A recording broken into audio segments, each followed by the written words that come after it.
Hi masters, అందరికీ కూడా Brahma's meditation channel కి స్వాగతం సుస్వాగతం అండి. ఈ జూమ్ కి విచ్చేసిన దివ్యాత్మ బంధువులందరికీ కూడా నా యొక్క హృదయపూర్వక ఆత్మ ప్రణామాలు మాస్టర్స్. ముందుగా ఇంత చక్కటి ఈ ధ్యాన మార్గాన్ని జ్ఞాన మార్గాన్ని అందించిన మనందరి గురువైన బ్రహ్మశ్రీ సుభాష్ పత్రి సారికి కూడా అనంతకోటి ఆత్మ ప్రణామాలు కృతజ్ఞతలు తెలుపుకుంటూ వారిని కూడా ఈ రోజు ఈ యొక్క జూమ్ సెషన్ లోకి ఇన్వైట్ చేసుకుందాం మాస్టర్స్. Thank you.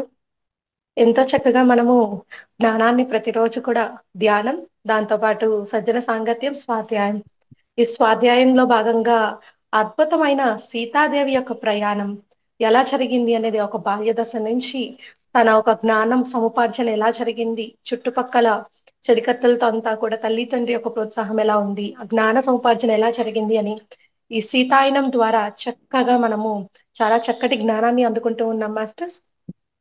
మనకి ఈ చక్కటి అద్భుతమైన జ్ఞానాన్ని ఈ రోజు కూడా అందించడానికి మనతో లలిత మేడం గారు ఖమ్మం నుంచి మనకు జూమ్ సెషన్ కి విచ్చేసి ఉన్నారు మాస్టర్స్. ఈ రోజు డే 7 కంప్లీట్ చేసుకొని ఈ రోజు డే 8 లోకి వచ్చాం మాస్టర్స్. నిన్న స్వయంవరం గురించి చక్కగా తెలుసుకున్నాం. సీతాదేవి ఒక వివాహం జరిగింది. ఇప్పుడు మిథిలా రాజ్యం నుంచి వెళ్తారు కదా, అక్కడ రామరాజ్యంలో అక్కడ ఎలా ఉంటుంది, ఆ ఒక జ్ఞానాన్ని అది ఎలా జీవనం అనేది అక్కడ గలిపారు, ఎలాంటి పరిస్థితుల్ని ఆవిడ ఎదుర్కొన్నారు అనేది చక్కగా తెలుసుకుందాం. మేడం, ముందుగా మీకు బ్రహ్మాస్ మెడిటేషన్ ఛానల్ కి స్వాగతం సుస్వాగతం madam. Thank you so much. Over to you madam. Thank you అమ్మా, థ్యాంక్ యూ వెరీ మచ్. మరి ముందుగా మనందరి గురువు గారైన బ్రహ్మశ్రీ సుభాష్ పత్రిజీకి నా ధ్యాన సాష్టాంగ వందనాలు తెలియజేసుకుంటూ, అలాగే మన ఈ బ్రహ్మాస్ మెడిటేషన్ ఛానల్ వారికి కూడా, అలాగే మన సమత మేడము, అలాగే సరిత మేడంకి అందరికీ కూడా కృతజ్ఞతలు తెలియజేసుకుంటున్నాను. అలాగే మరి యూట్యూబ్లో కానీ ఈ లైవ్లో కానీ ఎవరైతే వీక్షిస్తూ వింటున్నారో వాళ్ళందరికీ నా కృతజ్ఞతలు. మనం ఆలస్యం చేయకుండా సెషన్లోకి వెళ్ళిపోదాము. అయితే ఈ బుక్ గురించి రోజు కొత్త వాళ్ళ కోసం మనం ఇంట్రడ్యూస్ చేసుకుంటున్నాం కదా ప్రతిరోజు. ఏంటంటే ఈ సీతాయనం అనే బుక్, అసలైన రామాయణం అనే బుక్ డీనా మేరియం అనే ఆవిడ ద్వారా మనకు అందిందనమాట. ఆవిడ ఏంటంటే పార్ట్నర్, అక్కడ ఆవిడ ఇలాంటి ఆధ్యాత్మిక సంస్థలకి అధ్యక్షురాలుగా ఉన్నారనమాట. అయితే ఆవిడ మెడిటేటర్ అయితే మామూలుగా టూర్స్కి వెళ్తాం కదా మనము, మెడిటేషన్ టూర్స్కి. అట్లా ఆవిడ కూడా ఒక టూర్కి వెళ్ళినప్పుడు అక్కడ ఒక రామాలయంలో కూర్చొని మెడిటేషన్ లో ఉండగా ఆవిడకి సీతాదేవి నుంచి ఒక వెలుగులాగా, ఆ విగ్రహం నుంచి అనమాట, సీతాదేవి విగ్రహం నుంచి ఒక వెలుగులాగా వచ్చి అక్కడి నుంచి ఆవిడ డీప్ మెడిటేషన్ లో తన పూర్వజన్మకి వెళ్ళిపోయింది అనమాట. ఆ పూర్వజన్మ ఎక్కడికి వెళ్ళిందంటే త్రేతాయుగం నాటి వెళ్ళిపోయింది అనమాట. ఆ యుగంలోకి వెళ్ళిపోయింది. ఆ యుగంలో ఆవిడ తనని తాను సీతాదేవి పరిచారిక అయిన మీనాక్షిగా చూసుకుంటుంది అనమాట. ఆవిడకి ఏమైతుందంటే ఈ ధ్యానంలో ఆటో రేటింగ్ ద్వారా అక్కడ జరిగినంత, సీతాదేవి పుట్టక ముందు నుంచి జనక మహారాజ్ కొలువులో ఆవిడ ఉందన్నమాట. తరతరాలుగా వాళ్ళ తండ్రి తాతలందరూ పరిచారికలు. ఆ వంశపారంపర్యంగా ఈవిడ కూడా పరిచారికగా ఉందన్నమాట సీతాదేవి రాకముందు నుంచి. అదంతా కూడా మనకి ఆటో రేటింగ్ ద్వారా ఒక బుక్ ద్వారా, అన్టోల్డ్ స్టోరీ ఆఫ్ సీత అనే బుక్ ద్వారా తను మనకి చేసింది అనమాట. అయితే మన పత్రి సార్ ఏం చేశారంటే దాన్ని సీతాయనం అనే పేరుతోటి తెలుగులోకి మన ఉయ్యూరు స్వర్ణలత మేడం ద్వారా ఈ తెలుగులోకి బుక్ని అందించడం జరిగింది. అయితే మనం నిన్న 7వ అధ్యాయంలో ఎంతవరకు వచ్చామంటే, ఇంకా సీతాదేవికి పెళ్ళైపోయింది. ఇక మిథిల నుంచి బయలుదేరారనమాట. వాళ్ళు మిథిలని వీడారనమాట. అయోధ్యలో ఇముడుతున్నారనమాట. ఎట్లా ఇముడతారనేది. అయితే పెళ్ళైన తర్వాత జనక మహారాజు శ్రీరామచంద్రుకి రాజ్యం గురించి లోటుపాట్లు అన్ని చెప్తూ ఉంటారనమాట. ఇక్కడ జ్ఞానం అనేది ఉంది, అది మీరు తీసుకెళ్ళి జ్ఞానానికి ఆ సత్యానికి అనమాట, ధర్మానికి వివాహం జరిగింది ఇక్కడ. నాకు మీ ఇద్దరికి కాదు వివాహం, జ్ఞానానికి ధర్మానికి జరిగిందని ధర్మ సూక్ష్మాలన్నీ కూడా రాజ్యం పరిపాలించాలంటే ఎట్లా ఏం చేయాలని ఆ జ్ఞానాన్ని అంతా శ్రీరాముల వారికి చెప్తాడు. శ్రీరాముల వారు కూడా ఎంతో సంతోషంతో, నేను మా రాజ్యంలో అక్కడ అయోధ్యలో యుద్ధ కళలని ఆ మరి ఇంకా ఇవన్నీ మన వశిష్ఠుల వారి దగ్గర, విశ్వామిత్రుడి దగ్గర యుద్ధ కళలను ఆధ్యాత్మికతను నేర్చుకున్నాను. కానీ ఈ జ్ఞానాన్ని మాత్రం, ఆధ్యాత్మిక జ్ఞానాన్ని మాత్రం, ఆ రాజ్యాన్ని ఎలా పరిపాలించాలి అనే కళను మాత్రం ఇక్కడ మీ ద్వారా నేను నేర్చుకున్నాను. ఈ జ్ఞానాన్ని నేను అయోధ్యకు తీసుకెళ్లి ప్రసరింపజేస్తాను. ఇట్లా నాకు చాలా సంతోషంగా ఉంది. ఈ వారం రోజులే ఎప్పుడు పొందనంత సంతోషాన్ని పొందాను అని చెప్తాడనమాట. ఆ తర్వాత అందరూ కలిసి మిథులను వీడి అయోధ్యకు బయలుదేరుతారు. అయితే సీతాదేవి ఈ రోహన్ అని, ఉష అని, సోమాని మీనాక్షిని కూడా రాముల వారి అనుమతి పొందుతనమాట. తనతో తీసుకెళ్ళడానికి ఆయన శ్రీరామచంద్ర వారి అనుమతి కోరితే ఆయన సరే అంటాడు. అయితే వీళ్ళందరూ సీతాదేవి మమ్మల్ని వదిలి వెళ్ళిపోతుందేమో, మేము ఎలా ఉండాలి సీతాదేవి లేకుండా అని బెంగపడుతుండే టైంకి అప్పుడే సీతాదేవి వాళ్ళందరినీ కూడా తనతో అడవిలోకి తీసుకెళ్లి శ్రీరామచంద్ర వారు మిమ్మల్ని నాతో తీసుకురావడానికి ఒప్పుకున్నారని చెప్తాను వాళ్ళందరూ సంతోషించి బయలుదేరుతారు. జనక మహారాజు కూడా వీళ్ళందరికీ ఆశీర్వదించి పంపిస్తారనమాట. జాగ్రత్తగా చూసుకోండి, మీరు కూడా నా కూతుళ్ళు లాంటి వాళ్ళే, కాబట్టి ఊర్మిళని సీతాదేవిని చక్కగా చూసుకోండి, మీరు మీకు వాళ్ళకి కూడా నా ఆశీర్వచనాలు ఎప్పుడూ ఉంటాయని చెప్పి పంపిస్తారనమాట. అట్లా వాళ్ళందరూ అయోధ్య బయలుదేరుతారు. ఇక్కడ అయోధ్యలో ఏం జరుగుతుంది అనేది ఇవాళ మన సెషన్లో చూద్దాం. అయోధ్యలో జీవితం మిథిలలో కంటే భిన్నంగా ఉంటుంది. చాలా భిన్నంగా అంటే అక్కడికి ఇక్కడికి చాలా తేడాగా ఉంటుంది అనమాట. చూడండి, మన పుట్టింటి నుంచి అత్తింటికి వచ్చినప్పుడు అక్కడికి ఇక్కడికి చాలా తేడా ఉంటుంది, వేరియేషన్ ఉంటుంది కదా. అలాగే ఇక్కడ కూడా చాలా భిన్నంగా ఉంటుందంట. అక్కడ సర్దుకోవడానికి కొంత సమయం పడుతుంది అని సీతాదేవి వీళ్ళందరినీ, ఈ నలుగురు ఉన్నారు కదా, ఈ సోమ, రోహన, ఉష, మీనాక్షి వీళ్ళందరినీ హెచ్చరించిందంట. అక్కడ ప్రతిదీ పద్ధతి ప్రకారం ఉంటుంది అని చెప్తుందంట. మనం వారి ఆచారాలను నియమాలను అనుసరించాలి. మిథులలో లాగా మన ఇష్టం వచ్చినట్టు స్వేచ్ఛగా అక్కడ సంచరించకూడదు. ముందు మనం పరాయి వాళ్ళం. ఏంటంటే ఆ దేశం వేరు మన దేశం వేరు కదా, ఆ దేశానికి మనము పరాయి వాళ్ళము. కాబట్టి కాలక్రమంలో అది ఆ పరాయితనం అనేది మారిపోతుంది. మీరు ఒక్కళ్ళకొకళ్ళు తోడయి ఉండి మిథులను మీ హృదయంలో స్థిరంగా ఉంచండి, సుస్థిరంగా ఉంచండి. మనకు ఇక్కడ ఉన్న స్వేచ్ఛను మరిచిపోకండి. ఏదో ఒక రోజు ఆ స్వేచ్ఛను మనం అయోధ్య ప్రజలకు కూడా కలిగిస్తాము అని ఆశపడుతున్నానని ఇదంతా కూడా సీతాదేవి చెప్తుంది అనమాట, అక్కడ ఎలా ఉండాలో. ఈ హెచ్చరికల మాటలన్నీ తప్ప అయోధ్యలో మాకు జరగబోయేదానికి మేము ఏమాత్రము సిద్ధపడలేదు. ఎందుకంటే ఆ నగరం మిథుల కంటే చాలా పెద్దదంట, వైభవోపేతమైనదంట. ప్రతి చోట దాని సంపద అంతా ప్రదర్శనం అవుతూ ఉందంట. అది చాలా విస్తరించిన సంపద కలిగిన సామ్రాజ్యం యొక్క రాజధాని అంటది. మా దారి పొడవున సైనికులు నిలబడటం ఆ సామ్రాజ్యపు రక్షణ దళాల స్థాయిని సూచించిందంట. ఆ స్థాయి ఎలా ఉందనేది వాళ్ళందరూ సైనికులు అలా నిలబడడం దాన్ని బట్టి ఇరువైపులా ఆ ఆ యొక్క రక్షణ దళాల స్థాయిని సూచించిందంట. ఇట్లా ఉంటుంది కదా అని. అది బహిరంగంగా తెలియపరచడం కంటే కూడా చాలా ఎక్కువ అని వాళ్ళకి అనిపించిందంట. రహదారి నుంచి రాజమందిరం వరకు మమ్మల్ని అభినందించిన ఉత్సవాలు వర్ణనాతీతం అంట. అభినందించడం అంటే మెచ్చుకోవడం అనమాట. అక్కడి నుంచి రాజభవనం దాకా కూడా వీళ్ళని చాలా అభినందిస్తూ జరిగిన ఉత్సవాలు చాలా వర్ణనాతీతంగా, అంటే వర్ణించలేని విధంగా ఉన్నాయంట. రాజమందిరం చేరినప్పుడు దాని పరిమాణం చూసి ఆశ్చర్యపోయాము. నేను మిథిల రాజప్రసాదమే గొప్పది అనుకునేదాన్ని, కానీ అయోధ్యతో పోలిస్తే అసలు అది ఏమీ లేనట్లే అని అని వీళ్ళు అనుకుంటున్నారనమాట, మీనాక్షి వాళ్ళు. నేను దానిలో దారి పట్ల ఎట్లా కనుక్కోవాలా అని అనుకుందంట. దారి తెలియట్లేదు, ఇంత పెద్దది ఉంది రాజప్రసాదం, దారి ఎట్లా కనుక్కోవాలి అనుకుంటే వాళ్ళకి మందిరంలో తిరిగే స్వేచ్ఛ లేదనమాట. వాళ్ళు అనుకుంటూ ఉంటారు, కానీ వాళ్ళకి మందిరంలో స్వేచ్ఛగా తిరిగే ఇది లేదనమాట. మాకు మందిరం వెనక గదులు ఇవ్వబడ్డాయి. ఆ సీతాదేవి మందిరం ఉంటుంది, దాని వెనక గదులు ఇవ్వబడ్డాయి అంటే వీళ్ళకి ప్రత్యేకంగా. సీత నివాసం వరకే మా కదలికలు పరిమితము. అక్కడలాగా మిథిలలాగా ఇక్కడ స్వేచ్ఛగా తిరగడం లేదనమాట. ఆ సీతాదేవి కదలికల వరకే వీళ్ళ స్వేచ్ఛ పరిమితం అంట, వాళ్ళ యొక్క నివాసం. అయితే మేము చేయవలసింది ఆమె సంరక్షణ మాత్రమే కనుక ఆ ఏర్పాటు మాకు బాగానే ఉంది. మిగిలిన పరిచారకులతో కలవడం సాధ్యం కాదు అని వాళ్ళకి తెలుసు అని చెప్పి మీనాక్షి చెప్తుంది అనమాట. మేము మాత వస్తువులు సర్దుతూ ఉండగా సోమ నా వైపు తిరిగి, మనం ఇతరుల సమక్షంలో ఉన్నప్పుడు మాతను పేరుతో పిలవకూడదు, దాన్ని వారు అమర్యాదగా భావిస్తారు అని సోమ మీనాక్షి వాళ్ళకి చెప్తుంది అనమాట. అయితే మనం సీతాదేవిని ఏమని పిలవాలి అని ఉష అడుగుతుంది. మనం ఏమీ పిలవద్దు, అసలు ఏమని కూడా సీతాదేవిని పిలవద్దు. ఇక్కడ పరిచారకులు రాజకుటుంబం వారిని ఏ విధంగానూ సంబోధించకపోవడం నేను గమనించాను. పరిచారకుల్ని వాళ్ళు కూడా ఏమని సంబోధించరంట, పలానా పేరుతోటి. మనం ఆమెను రాణి అని సంబోధిద్దామని వీళ్ళు అనుకుంటున్నారు అనమాట, చర్చించుకుంటున్నారు. మనం ఆమెతో ఏకాంతంగా ఉన్నప్పుడు మరి సీతాదేవితో ఏకాంతంగా ఉన్నప్పుడు మరి ఏం చేద్దామంటే అని మీనాక్షి అడుగుతుంది. మనం ఆమెతో ఏకాంతంగా ఉన్నప్పుడు మిథిలలో ఉన్నట్లే ఉందాం. ఇంకొక విషయం కూడా ఉంది, ఏంటంటే అది ఇక్కడ పరిచారకులు రాజకుటుంబపు సమక్షంలో కళ్ళు దించుకునే ఉండి వారు మాట్లాడిస్తే తప్ప మాట్లాడకపోవడం కూడా నేను గమనించానని సోమ చెప్తుంది అనమాట. అది కూడా వాళ్ళను పేరుతో పిలవరు. సేవకుల్ని ఏమంటారు, అక్కడైతే మిథిల రాజ్యంలో అయితే సొంత మనుషుల్లాగా అనుకొని చక్కగా పేరు పెట్టి పిలుస్తారు. సీతాదేవిని సీత అన్నట్లే వీళ్ళని కూడా ఉష అని, రోహణ అని, మీనాక్షి అని, అట్లా సోమ అని పేరుతో పిలుస్తారు. ఇక్కడంటే సేవక అని మాత్రమే పిలుస్తారంట. అది అని బాధాపూరిత స్వరంతో ఆ సోమ చెప్తుందన్నమాట. మేము పరస్పరం ముఖాలు చూసుకున్నాం. సోమ చెప్తుంటే వీళ్ళందరూ కూడా ఒకళ్ళ ముఖాలు ఒకళ్ళు చూసుకున్నారంట. అవునా అని బాధగా. మనం వారి సమక్షంలో ఎక్కువగా ఉంటామని అయితే నేను అనుకోను కనుక ఇది పెద్ద సమస్య కాకపోవచ్చు అని మీనాక్షి అంటుందన్నమాట. మిథిలా నగరపు ప్రతిష్టను చిన్నబుచ్చే పని ఏమి మనం చేయకూడదు, మాట్లాడకూడదు.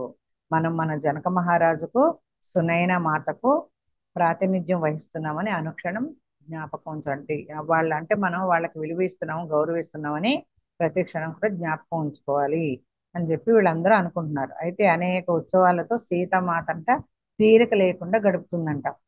ఉదయం చాలా పెందల కడనో, మధ్యాహ్నం భోజన తర్వాత విశ్రాంతి సమయంలోనో, అలాంటప్పుడు బాగా రాత్రి అయిన తర్వాత మాత్రమే మాకు ఆమెను చేరే వీలు కలిగేది.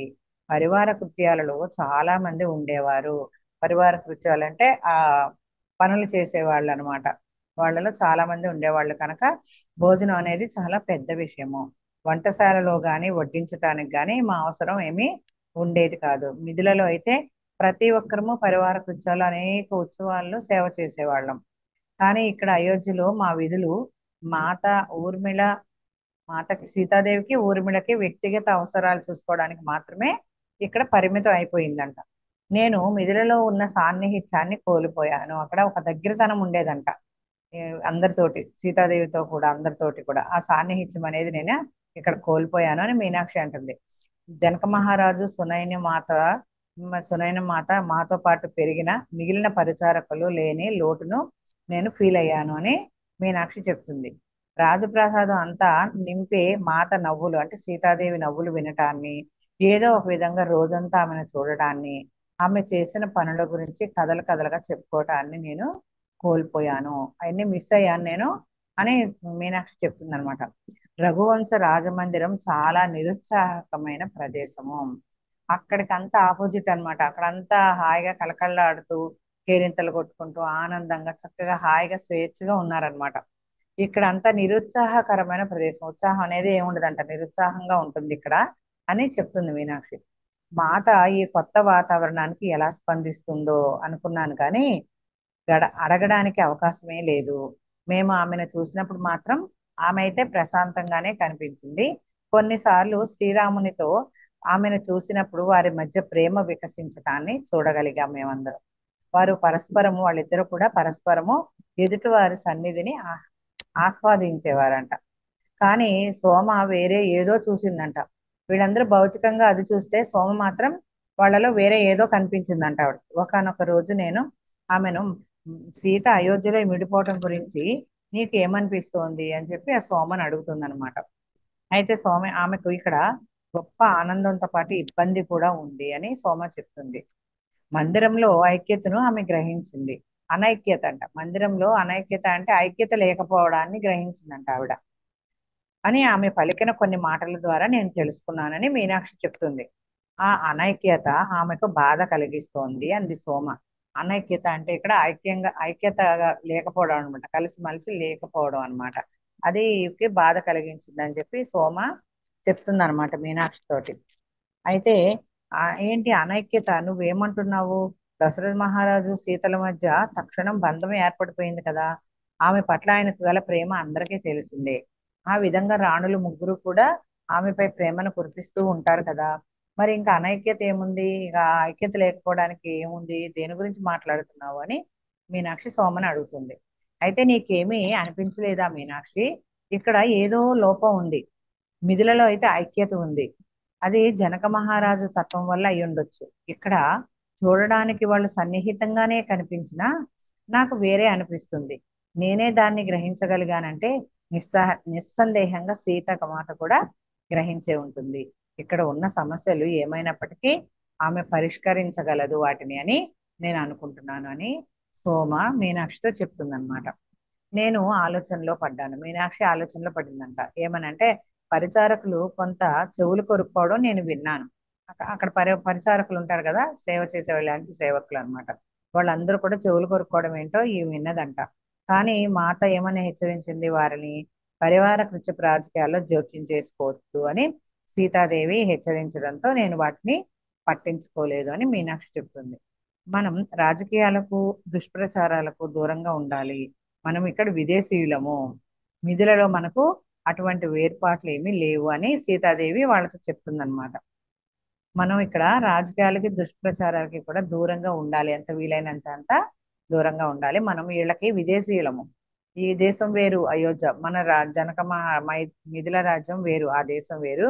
మనం వీళ్ళకి విదేశీయులం కదా, మరి మిథిలలో మనకు ఎటువంటి ఏర్పాట్లు లేవు అని సీతమాత చెప్పిందంట. అంటే మన మిథులలో అయితే వేరే వేరే అనే వేరియేషన్స్, ఒకరికి ఒకరికి వేర్పాటు గుణం లేదనమాట. అందరూ కలిసిమెలిసి ఉండేవాళ్ళు. ఇక్కడ అలా కాదు, కాబట్టి జాగ్రత్తగా ఉండాలని చెప్పి సీతామాత చెప్తుందనమాట. ఇంకా ఏదో విషయం ఉంది అని అంటూ ఆ సోమ కొనసాగింది. ఇంకా ఏదో విషయం ఉందని సోమ చెప్తూ ఉందన్నమాట. ఆమె భూమిని స్పృశించడానికి, జంతువులు పక్షులతో ఉండడానికి ఆరాట పడుతోంది. ఎవరు? సీతాదేవి.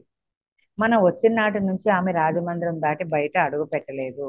త్వరలోనే ఏదో ఒక వంకతో మనల్ని కూడా పిలుస్తుంది అని చెప్పి వీళ్ళు అనుకుంటున్నారనమాట. అయితే ఈ మీనాక్షి సోమ చెప్పింది నిజమే. కొన్ని రోజుల తర్వాత మాతకు, సీతాదేవికి నగలు తీసుకోవటంలో సాయం చేస్తూ ఉండగా ఆమె వైపు తిరిగి వీళ్ళ వైపు తిరిగిందంట. అంటే ఈ సోమ అయితే నిజమే చెప్తుంది, ఇది ఎలాగో కొన్ని రోజుల్లో జరగబోతుందని వీళ్ళకి అనిపించిందంట. అంతలో ఏమైందంట, ఒక రోజు సీతాదేవి సీతామాతకు నగలు అవి తీసేయడంలో, అంటే నైట్ పూట నగలు అవి ఉంచుకోరు కదా, అట్లా అవన్నీ తీయడంలో సాయం చేస్తున్నారంట. అప్పుడు సీతాదేవి వీళ్ళ వైపు తిరిగి అన్నదంట, సూర్యోదయం ముందు నేను దుస్తులు ధరించే గదిలో నన్ను కలుసుకోండి. అంటే సూర్యోదయానికి పూర్వమే, సూర్యుడు ఉదయించే లోపునే మీరందరు నన్ను, నేను బట్టలు బట్టలు మార్చుకునే ధరించే గదిలో, నేను దుస్తులు ధరించే గదిలో మీరందరూ నన్ను కలుసుకోండి అని మెల్లగా చెప్పిందంట. నేను ఇంకా నదిని కలుసుకోలేదు. మనందరం ఆ మనం మందిరం నుంచి తప్పించుకొని బయటకు వెళ్ళి ఆమెను చూద్దాము. నేను ఇంకా ఇక్కడికి వచ్చిన తర్వాత నదిని కలుసుకోలేదు. మన అందరం కూడా ఇక్కడి నుంచి బయటకు వెళ్ళి తప్పించుకొని మందిరం నుంచి చక్కగా ఆమెను చూద్దాం. నది మాతను నిశ్శబ్దంగా, మనల్ని ఎవరు ఆపక ముందే వెళ్ళిపోవాలి. పూజకు కావాల్సినవన్నీ తీసుకురండి అని ఇదంతా కూడా సీతామాత వాళ్ళతో చెప్తుంది అనమాట.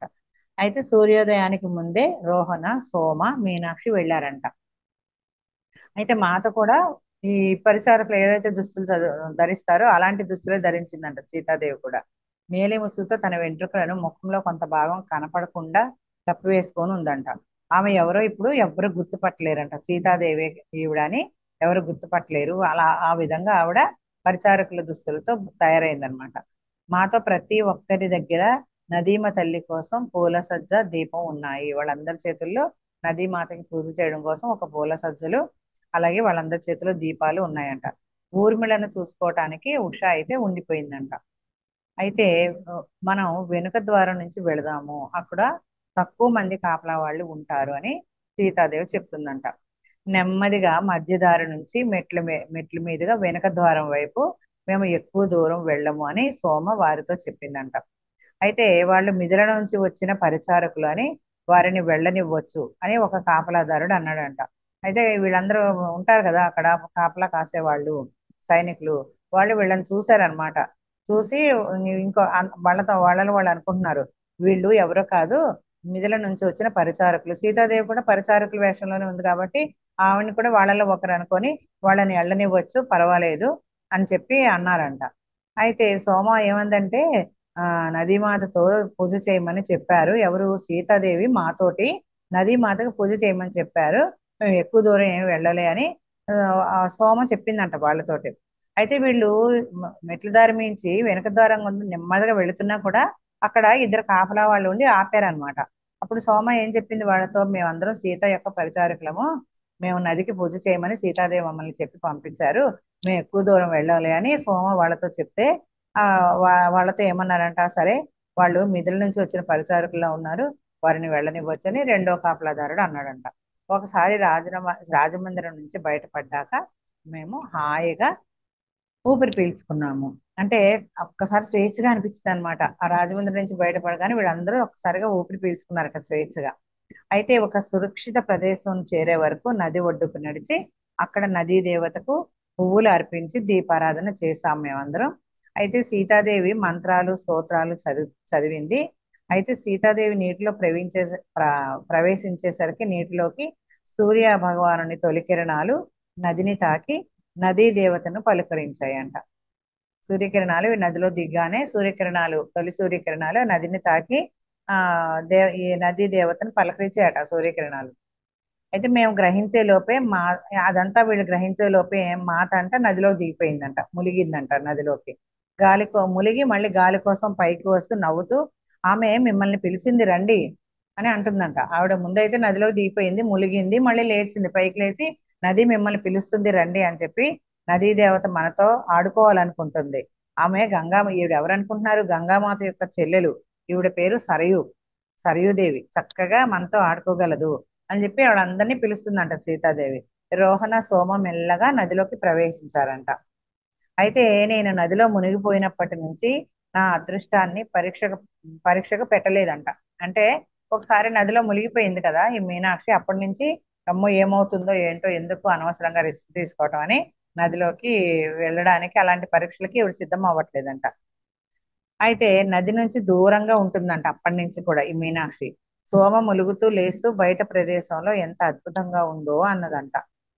ఈ ప్రదేశంలో ఇదంతా ఎంత అద్భుతంగా ఉందో కదా బయట అని చెప్పి సోమ అంటే, నేను అయితే ఇప్పుడు ఈ మీనాక్షి ఏమందంటే అన్ని మర్యాదల నుంచి స్వేచ్ఛగా ఉండవలసిన సమయం అని సరయూదేవికి తెలుసు. ఇప్పుడు ఇది నేను అన్ని పరీక్షల నుంచి స్వేచ్ఛగా ఉండాల్సిన సమయం ఇదని ఈ సరయూ నదికి తెలుసు అంట. అందుకే ఆమె నన్ను ఇక్కడికి పిలిచింది అని సీతాదేవి అందంట. ఏంటి ఆవిడ సరయూ నది మాత మిమ్మల్ని పిలిచిందా అని చెప్పి సోమ ఆశ్చర్యంగా అడుగుతుంది అనమాట. అడిగితే అవును, అనేక రాత్రుల నుంచి ఆమె నన్ను పిలవటం విన్నాను నేను. ఆలోచించు, నేను ఇక్కడికి వచ్చి ఎన్ని నెలలైంది, ఆమెను కలవడానికి రానే లేదు కదా. గత రాత్రి నాకు ఈ ఆలోచన వచ్చే వరకు ఎలా తప్పించుకోవాలో తెలియనే లేదు అని సీతాదేవి చెప్తుందనమాట. మేమందరం నది వద్ద ఎక్కువసేపు లేము. నిధులలో మేము పొందే స్వేచ్ఛ ఉల్లాసాలు తిరిగి వచ్చే వరకు మాత్రమే ఉన్నాము. మేము తిరిగి మందిరం ప్రవేశించేసరికి రాముడంట సీత దుస్తులు మార్చుకునే నది వద్ద నవ్వుతూ ఎదురు చూస్తున్నాడట. రాముల వారు వీళ్ళు వెళ్ళడం తెలుసు ఆయనకి, రావడం తెలుసు, కానీ ఆ సీత దుస్తులు మార్చుకునే గది వద్ద నుంచొని వీళ్ళ కోసం నవ్వుతూ ఎదురు చూస్తూ ఉన్నాడంట శ్రీరాముడు. అయితే నీకు ఏమన్నాడంటే సీతాదేవి తోటి, నీకు నది వద్దకు వెళ్ళాలనిపిస్తుందని నాకు తెలిసినట్లయితే నేనే నిన్ను అక్కడికి తీసుకెళ్లేవాడిని కదా అని శ్రీరాముడు సీతాదేవితో అన్నారంట. ఇన్ని ఆంక్షలతో ఉండడానికి నువ్వు అలవాటు పడలేదని నాకు తెలుసు. ఇక్కడ అన్ని ఆంక్షలే ఉన్నాయి కదా, వాటితో నీకు ఇంకా అలవాటు పడలేదని నాకు తెలుసు. త్వరలోనే మనం అడవికి వెళదాంలే అని చెప్పి అన్నాడంట. నువ్వు వెళ్ళాలనిపిస్తే నన్ను పిలవాల్సింది, నేను తీసుకెళ్లేవాడిని. ఇక్కడ ఆంక్షలు నిన్ను ఇంకా అలవాటు పడలేదు, నీకు ఇక్కడ విషయాల పట్ల ఆంక్షల నుంచి నువ్వు ఇంకా అలవాటు పడలేదు. మనం త్వరలోనే అడవికి వెళ్దాంలే అని చెప్పి సీతాదేవితో శ్రీరాముడు అంటాడనమాట. మాత తన దుస్తులు మార్చుకోవటంలో మా సహాయం అవసరం లేదని గ్రహించి వాళ్ళిద్దరిని అక్కడ వదిలేసి వీళ్ళందరూ చల్లగా జారుకున్నారట. అయితే కొన్ని రోజుల్లో సోమ వెంట రాగా శ్రీరాముడు సీత ఇద్దరు కలిసి అడవికి వెళ్ళారంట. సోమ వెంట తీసుకొని వెళ్ళారంట. అయితే వాళ్ళు వెళ్ళేటప్పుడు సీత తన పాదరక్షలు తీసి పట్టుపట్టి రథం దిగి వచ్చిందంట. పాదరక్షలు తీసుకొని రథంలో ఉండకుండా రథం దిగి వచ్చిందంట. ఇది రథంలో వెళ్ళినట్లుగా ఉండదు, ప్రతివారు భూమి స్పర్శను అనుభూతి చెందాలి. రథంలో వెళ్తే వెళ్ళినట్లుగా ఉండదంట. కాబట్టి ప్రతివారు కూడా భూమి స్పర్శను అంటే నడుస్తూ వెళ్ళాలి, భూమికి పాదాలు తాకించాలన్నమాట, చెప్పులతో నడవకూడదు అనమాట. ఆ చెప్పులు అక్కడే వదిలేసి రథంలో వెళ్ళినట్టు వెళ్ళకూడదు. ప్రతివారు కూడా భూమి స్పర్శను అనుభూతి చెందాలి అని సీతాదేవి చెప్తుందనమాట. సోమవారి కోసం రథం దగ్గరనే ఎదురు చూస్తూ ఉందంట. వాళ్ళు చాలాసేపు రాలేదంట వెళ్ళిన వాళ్ళు. సరే సీతాదేవి ఆ మొక్కలు జంతువులు అన్నిటితోటి సాన్నిహిత్యం ఏర్పరచుకుంటుందని వాళ్ళకి తెలుసు అని చెప్పి వాళ్ళు అంటున్నారనమాట మీనాక్షి వాళ్ళు.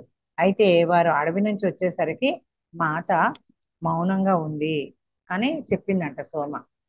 అయితే తర్వాత ఆమె మానవ ఆక్రమణల గురించి నాతో చెప్పి ఒక సంతులనం పెరుగుతున్న మానవ అవసరాలకు మిగిలిన జీవరాశులకు మధ్య ఏర్పడాలి ఒక సంతులనత. అంటే ఏంటంటే అందరూ ఒకటే అనే, వేరు వేరు కాదు అనేసి ఆ సంతులత ఏర్పడే అసంతులత ఉందన్నమాట ఇప్పుడు. అయితే ఆ సంతులత లేకపోతే సహజమైన ఐక్యత నశించిపోతుంది, సహజంగా అందరూ కలిసిమెలిసి ఉండడం అనేది నశించిపోతుంది. అదంతా రావాలి, ఇక్కడ అంతా అని చెప్పి సీతాదేవి అంటుంది అనమాట. ఆమె చెప్పింది సరి అయినదే. సోమ అయితే ఊహల్లో తేలిందంట. సీతాదేవి మిథులలో అటువంటి సంతులనాన్ని తీసుకొచ్చింది, కానీ ఇక్కడ అయోధ్యలో ఆమెకు అభిప్రాయం వెలిబుచ్చే అవకాశమే లేదు అని చెప్పి వీళ్ళు అనుకుంటున్నారు అనమాట. అయితే సోమ చెప్తుంది దేని గురించో పూర్తిగా అర్థం చేసుకొని మేము పరస్పరం ముఖాలు చూసుకున్నారట వాళ్ళందరూ సోమ చెప్తుంటే విని. అయితే జనక మహారాజు తర్వాత ఏం మాట్లాడినా మాతయ్యే మాట్లాడాలంట. ఆమె వివేకాన్ని అందరూ గౌరవించేవారంట. కానీ అయోధ్యలో ఇక్కడ విషయాలు వేరు, అయోధ్యలో వేరుగా ఉన్నాయి. ఇక్కడ జీవితం ఎంతో క్లిష్టంగా ఉంది. ఇక్కడ అనేక భిన్న అభిప్రాయాలు వ్యక్తపరచబడతాయి. అవి పోటీ పడే శక్తి కేంద్రాలు అవన్నీ అని చెప్పి ఇతర తెగలను పణంగా పెట్టి ఆర్య సంస్కృతికి ప్రాధాన్యం ఇవ్వబడుతుంది ఇక్కడ. మాకు అప్పటికీ తెలియని విషయాలు ఇక్కడ ఎన్నో ఉన్నాయంట. అది తెలుసుకుందామని ప్రయత్నిస్తున్నా కూడా అప్పటికి కూడా తెలియని విషయాలు ఎన్నో ఉన్నాయి ఇక్కడ అని చెప్పి వాళ్ళు అనుకుంటున్నారు. ఆమె అక్కడికి వెళ్ళబోయే ముందు రాత్రే ఈ సంఘటన దారితీసి ఇలాంటి కారణాల గురించి చెప్తూ ఉందంట. అది మాకు భయం కలిగించినప్పటికీ ఆర్య సంస్కృతి విస్తరణకు నాయకత్వం వహిస్తున్న ఋషులు మునులచే అదంతా కూడా స్వాగతించబడింది అని వీళ్ళు అనుకున్నారంట. అయితే మాత ఎంత అందంగా ఉంది, ఇంత అందంగా ఆమెను ముందు ఎప్పుడు చూడలేదు. అరణ్య సందర్శన తర్వాత కొద్ది వారాలకు నేను ఈ మాటలు సోమతో అన్నాను. మీనాక్షి అంటుందంట, మా సీతాదేవి ఎంత అందంగా ఉందో కదా, ఇంతకు ముందు ఎప్పుడు ఇంత అందంగా ఉండడం చూడలేదు, చాలా అందంగా ఉంది. సరే, ఆ అడవికి వెళ్ళి వచ్చిన తర్వాత కొద్ది వారాలకే నేను ఈ మాటలు సోమతో అన్నదంట. ఎవరు? మీనాక్షి. అయితే నేను ఒకానొక రోజు ఉదయం మాతకు దుస్తులు ధరించడంలో సహాయం చేసి అప్పుడే వచ్చాను. అయితే మీనాక్షి చెప్తుంది, మాత కంట ఒకరోజు దుస్తులు అందించడంలో సహాయం చేసి అప్పుడే వచ్చిందంట. చూడబోతే సోమ మొహం మీద నవ్వు జాడేమీ కనిపించలేదంట. ఆమె అంత గంభీరంగా ఎప్పుడో గాని ఉండదంట, అంత గంభీరంగా చాలా అరుదుగా ఉంటుందంట. మీనాక్షి ఏమంటుందంటే సీతాదేవి అందం గురించి చెప్తుంది అనమాట, ఎంత అందంగా ఉందో కదా అని. కానీ ఈ సోమ ఏం మాట్లాడకుండా గంభీరంగా ఉందంట. ఎప్పుడు గాని ఆవిడ అట్లా మాట్లాడకుండా అలా ఉండదంట. అయితే ఏంటి నువ్వేమీ మాట్లాడట్లేదు, నీ మొహం మీద నవ్వుజాడు కూడా కనపట్లేదు అని అని మీనాక్షి అంటుందన్నమాట. ఎవరిని? సోమని. అయితే నువ్వు ఆవిడ అందంగా ఉందని నేను చెప్పడాన్ని నువ్వు ఒప్పుకోవా ఏంటి అని చెప్పి అడిగితే ఆమె ముఖం చాలా మృదువుగా మారిపోయి తల ఊపిందంట. సరే, మౌనాన్ని అంగీకారంగా భావిస్తూ మళ్ళీ రెట్టించిందంట మీనాక్షి. క్రిందికి చూస్తూ, నువ్వు సీతామాత యొక్క బాహ్య వ్యక్తీకరణలు చేస్తున్నావు. ఆమె ప్రపంచానికి చూపించే ముఖాన్ని మాత్రమే చూస్తున్నావు మీనాక్షి నువ్వు. నేను ఉపరితలం కింద జరుగుతున్న దానిని చూస్తున్నాను అని ఇచ్చిందంట. ఎవరు? సోమ. నువ్వనేది ఏంటి అని మీనాక్షి అడుగుతుందంట. అయితే ఆమె సంతోషంతో ఉరకలు వేయడం అనేది బహుశా తాను ఇక్కడి నుంచి వెళ్ళబోయే ముందు, అంటే ఇక్కడి నుంచి వెళ్ళబోయే ముందు తాను వదిలి వెళ్ళాలని కోరుకునే ముద్ర అయి ఉండవచ్చు. ఆ సంతోషం ఒరిజినల్ కాదు, ఇక్కడి నుంచి వెళ్ళిపోబోయే ముందు ఒక ముద్ర అన్నమా. సంతోషంగా తాను వదిలి వెళ్ళేదానికి ఇది ఆ కోరుకునే ముద్ర అంట. ఇక్కడి నుంచి వెళ్ళిపోవాలి అని వెళ్ళబోయే ముందు ఆమె కోరుకునే ముద్ర అయి ఉండొచ్చు ఇది అని చెప్తుంది అనమాట. ఈ విచారం నిండిన మందిరంలో ఆమె తన సంతోషాన్ని కొంత వదిలిపెడదాం అని అనుకొని ఉంటుంది. ఈ విచారం నిండిన మందిరంలో ఆమె తన సంతోషాన్ని కొంత వదిలిపెడదాం, ఇక్కడి నుంచి వీడి వెళ్ళబోయే ముందు, అది ఒక ముద్ర కావచ్చు అని చెప్పి ఇదంతా సోమ చెప్తుందంట. వదిలిపెట్టడం, విచారం ఏంటి? దేనిని వదిలిపెట్టడం, ఎందుకు విచారం అని మళ్ళీ మీనాక్షి అడుగుతుంది అనమాట. మహారాణి కైకేయి చూపించే క్రూరత్వాన్ని నువ్వు గమనించలేదా? ఆమె చూపులోని దైన్యాన్ని నువ్వు చూడలేదా అని చెప్పి మీనాక్షిని అడుగుతుంది సోమ. నేను అయోమయంలో పడి ఆమె చెప్పిన మాటలు ఆ యొక్క అర్థానికి మోగబోయి సోమ వైపు తదేకంగా చూస్తూ ఉండిపోయిందంట మీనాక్షి. అవేమీ పట్టించుకోకు, మనం మన సమయాన్ని హాయిగా గడిపేద్దామని సోమ అందంట. ఈ మీనాక్షి కొంచెం ఆందోళనగా చూసేసరికి నువ్వు ఏం పట్టించుకోకు, మనం ఇక్కడ సంతోషంగా గడిపేద్దాం అని చెప్పి సోమ చెప్తుందనమాట. నీకేం తెలిసింది సోమ? ఎవరు చెప్పారు? స్థిరంగా గట్టిగా ప్రశ్నించిందంట. పరివార కృత్యాల పరిచారకులు చెప్పుకునే ఉబ్బుసుపోక కబుర్లు వినవద్దని మాత మనల్ని హెచ్చరించింది. అయితే మా అందరిలోకి ఈ సూచనలు సోమయ్య శ్రద్ధగా పాటిస్తుంది. ఇలాంటి పోసుకోలు కబుర్లు ఇవన్నీ చేయొద్దు అని చెప్పి సీతాదేవి హెచ్చరించిన వాటిని అన్నిటినీ సోమయ్య వీళ్ళందరికన్నా అవన్నీ పాటిస్తుందంట శ్రద్ధగా. అయితే ఆమె చాలా అరుదుగా వారితో కలిసేది అంట. అంటే చాలా అరుదుగా, అంటే ఎప్పుడన్నా ఒకసారి అప్పుడప్పుడు కలిసేదట. ఈ చెడ్డ మాటలకు ఆమె అవమానించిన అవసరం లేదు. ఆమె ఎటో చూస్తుందంట. మొట్టమొదటిసారిగా నేను ఆమె కళ్ళలో నీళ్లను చూశాను. నా ఆలోచన నేను అదుపు చేసుకోలేకపోయాను. ఆ రోజు సాయంత్రం నేను సోమ మాత దుస్తులు ఆభరణాలు సర్దడానికి వెళ్ళినప్పుడు మాత నుంచి ప్రవహించే ఉల్లాసం నా మనసును నెమ్మదింప చేసింది. ఆ ఆ దుస్తులన్నీ సర్దడానికి వెళ్ళినప్పుడు సీతామాత ఉల్లాసంగా ఉండేసరికి వీళ్ళ మనసు కొంచెం నెమ్మదించిందని చెప్తుంది మీనాక్షి.